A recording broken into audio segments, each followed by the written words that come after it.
11వ వత్సరంలో అడుగు పెడుతున్న ఈ తెలంగాణ ఆవిర్భావ వేడుకల్లో ముఖ్య అతిథి గౌరవనీయులైన ముఖ్యమంత్రి శ్రీ రేవంత్ రెడ్డి గారి సందేశం.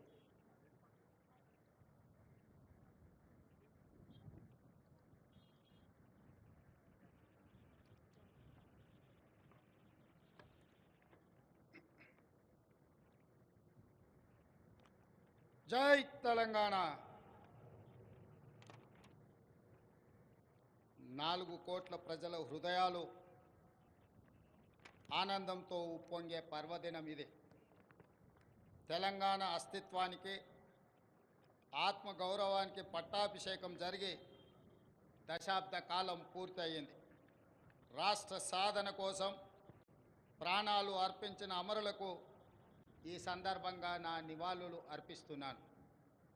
6 దశాబ్దాల మన కలను నిజం చేసిన నాటి ప్రధానమంత్రి శ్రీ మన్మోహన్ సింగ్ గారికి, నాటి యూపీఏ చైర్పర్సన్ శ్రీమతి సోనియా గాంధీ గారులకు తెలంగాణ సమాజం తరఫున ప్రత్యేక కృతజ్ఞతలు తెలుపుతూ 4 కోట్ల తెలంగాణ ప్రజలకు తెలంగాణ ఆవిర్భావ దినోత్సవ శుభాకాంక్షలు. స్వేచ్ఛ తెలంగాణ జీవన శైలిలో భాగం. బానిసత్వాన్ని తెలంగాణ భరించదు.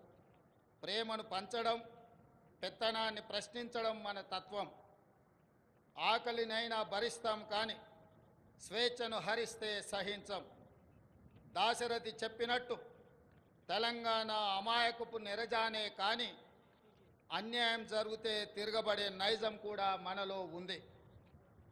సంక్షేమం ముసుగులో ప్రజాస్వామ్యాన్ని చెరబట్టాలని చూస్తే తెలంగాణ భరించదు. ప్రాంతేతరుడు ద్రోహం చేస్తే పొలిమేరల వరకు తరిమి కొడతాం. ప్రాంతం వాడే ద్రోహం చేస్తే ప్రాణాలతోనే పాతి పెడతాం అన్న కవి కాళోజీ మాటలు అక్షర సత్యాలు.